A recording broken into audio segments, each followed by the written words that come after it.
les démarches administratives pour la création des entreprises, surtout pour les communautés noires qui sont donc aux États-Unis. Alors, on va revenir, on va parler donc de Jago et Sport. Parlez-nous quand même de votre société, vos domaines d'activité. Oh, merci. Je vais dire que Jago Export LLC, comme vous le dites, vous pouvez aller sur la page Google pour voir plus d'informations. Mais avant d'aller plus de détails, c'est une entreprise agroalimentaire qui a été créée en 2017 aux États-Unis, dans l'État d'Iowa. Donc, je fais partie de cet État il y a de cela après une dizaine d'années. Donc, en 2017, j'ai initié cette entreprise dans le cadre de promouvoir l'échange entre les États-Unis et l'Afrique. Donc, c'est ce qui m'a conduit après à ouvrir une entreprise au Togo qui est au même titre que Jago A, mais avec une autre unité qui s'appelle Sodipo que nous avons en partenariat.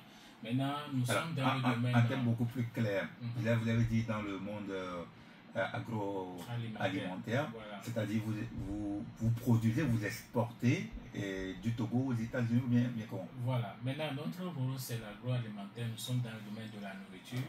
Ce que nous faisons, nous exportons les produits américains vers l'Afrique, dans plusieurs pays. Et également, nous sommes en train de penser à long terme faire venir des produits de l'Afrique vers les États-Unis. Mais pour le moment, nous prenons les produits de l'Afrique et des États-Unis vers l'Afrique. C'est ce que nous faisons. Les produits agroalimentaires. Que ce soit le riz, le sucre, le lait, et biscuits, beaucoup de choses qui sont l'huile végétale ou bien l'huile que nous consommons à la maison.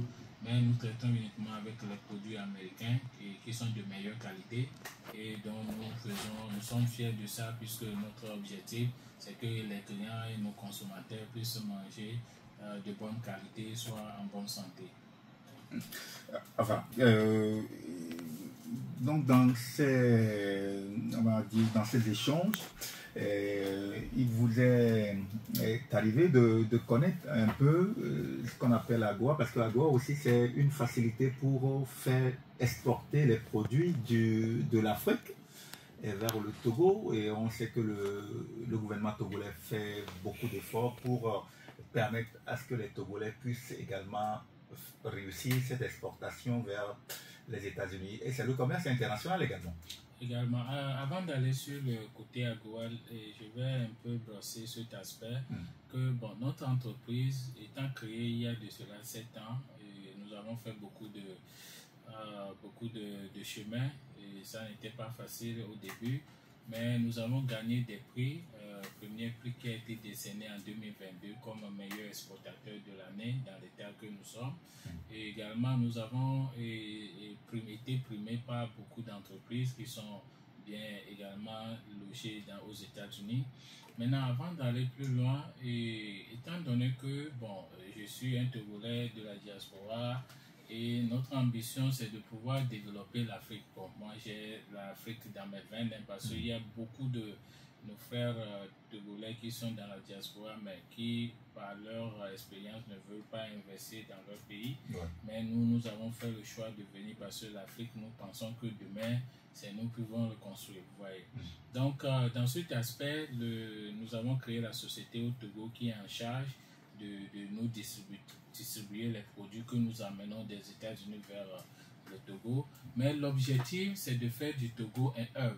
C'est-à-dire que nous travaillons avec le Ghana, le Bénin, le Nigeria, la Côte d'Ivoire, le Sénégal, en Afrique de l'Ouest. C'est l'objectif dans les 5 années à venir. Mais un projet à long terme, c'est de faire du Togo un hub. Lorsque les produits viennent des États-Unis, ils viennent au Togo directement et à partir du Togo, nous faisons un channel de distribution vers d'autres pays. Maintenant, pour aller au niveau de l'AGOA, vous savez que l'AGOA, on l'appelle African Grow Opportunity Act. Voilà, c'est un programme qui a été initié par le gouvernement américain qui concerne les 54 pays africains et qui veulent amener leurs produits de l'Afrique vers les États-Unis. Maintenant, ce programme va vous aider à faciliter les frais de douane vous allez avoir une bonne la suppression des frais, des frais de douane. Ouais. Également, d'autres opportunités qui font partie, comme c'est un agrément de long terme, ça vous permet également, lorsque vos produits arrivent là-bas, de bénéficier d'une opportunité de promotion de vos produits. Donc, et également, vous pouvez venir aux États-Unis pour faire des expositions et également bénéficier d'autres accès. Mais ce que nous avons remarqué, que ce programme, beaucoup de gens ne le connaissent pas. Ouais. Vous voyez, donc notre entreprise, bien que ce programme existe, notre entreprise, lorsque les gens au Togo me contactent pour me dire que, oh, Monsieur Jagou et Monsieur Eddy, nous voulons amener notre Ademé ou bien du Sorabi ou bien de quoi que ce soit, je dis ok, voilà quelles sont les informations. Mais si vous voulez faire de plus grands bénéfices ou bien de quoi que ce soit, je pense que le programme AGOA serait un bon programme pour vous aider à avancer. Oui, parce que pour le programme AGOA, il faut véritablement vous conformer. Ce n'est pas tous les produits qui rentrent sur le territoire américain. Il faudra faire des études, il faudra vous conformer donc au règlement en vigueur. Mais votre société aussi peut à long terme, puisque vous convoyez les produits des États-Unis vers le Togo, vous pouvez aussi faire l'inverse. Est-ce que c'est aussi l'un des points de vos activités? Évidemment, merci pour la question. Et comme vous le dites, vous savez, la société Diagua, nous disposons d'un supermarché africain dans l'état d'Iowa. J'ai un supermarché africain où vous pouvez trouver toutes sortes de nourriture africaine. Hein. Il y a le gari africain produit au Togo, il y a le gari africain produit au Nigeria. Vous pouvez voir des mets du Togo, il y a les produits du Cameroun, du Libéria, du Sierra Leone, il y a également de Atcheke d'Abidjan. Bon, c'est un supermarché africain que nous avons géré là-bas depuis 2017.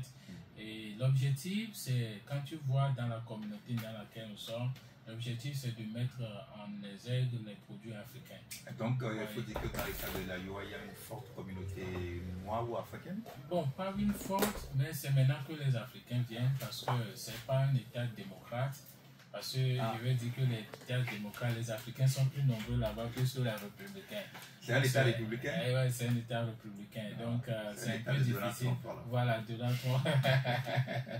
donc, les États un peu républicains, l'accès pour accéder à plusieurs choses est un peu difficile, puisque les États démocrates comme Chicago, d'autres États, New York, il y a plus d'Africains là-bas parce que vous pouvez venir et trouver un logement facile. Ouais. Mais quand vous venez dans les États républicains, quand tu ne travailles pas, tu n'as pas un bon revenu, c'est un peu difficile parce que avoir accès à ce genre de choses est un peu compliqué. Donc, notre objectif à long terme, c'est de pouvoir avoir un terrain ici en Afrique, au Togo, et un État, plusieurs États, cultiver ces produits, et que ce soit le produit Ademé, que ce soit du gari, bien du manioc, nous allons le faire avoir une unité d'industrialisation. Beaucoup de gens le font déjà, mais avoir accès au marché africain, c'est un peu difficile pour eux. Vous voyez, donc c'est un projet à long terme pour la société Diagua et nous voulons acquérir ces terrains et voilà, produire ces produits. Maintenant, faire venir ces produits de l'Afrique, du Togo vers les États-Unis. Parce que nous avons déjà le supermarché. Vous voyez, le supermarché existe déjà, donc il suffit seulement de pouvoir convoyer ces produits du Togo avec un canal bien disposé et facilement entrer dans le territoire américain. Et je peux dire aujourd'hui que, de par les expériences que j'ai faites, c'est un marché vraiment qui est en ébullition, puisque la demande est tellement forte. Voilà, plus des Africains viennent, plus le marché demande plus des produits africains. Parce que quelqu'un voulait dire, je veux manger du foufou, je veux prendre atcheke, je veux prendre gari. Bon, c'est des choses vraiment que la population de là-bas, même parfois même je suis choqué de voir les Blancs qui veulent essayer aussi nos produits, tu vois. Donc, voilà.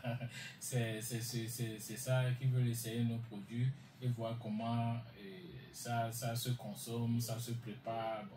C'est vraiment une expérience nouvelle également pour eux. Donc, vous voulez vous lancer véritablement dans l'agriculture pour essayer de de maximiser et pour que votre chaîne soit véritablement complète également. Voilà. Alors, on sait qu'il y a là, vous l'avez dit, il y a une forte demande des produits africains et là-bas aux États-Unis. Je rappelle que nous recevons aujourd'hui dans cette émission spéciale M. Djagou Eddy Onano. Il est togolais, il est PDG de Djagou A Export Limited. Il est membre du comité consultatif du commerce international. Il est dans l'état de l'Iowa. C'est nous qui nous recevons dans cette émission pour parler véritablement de ce comité consultatif du commerce international et également de ses activités. Alors, quelles sont vos relations avec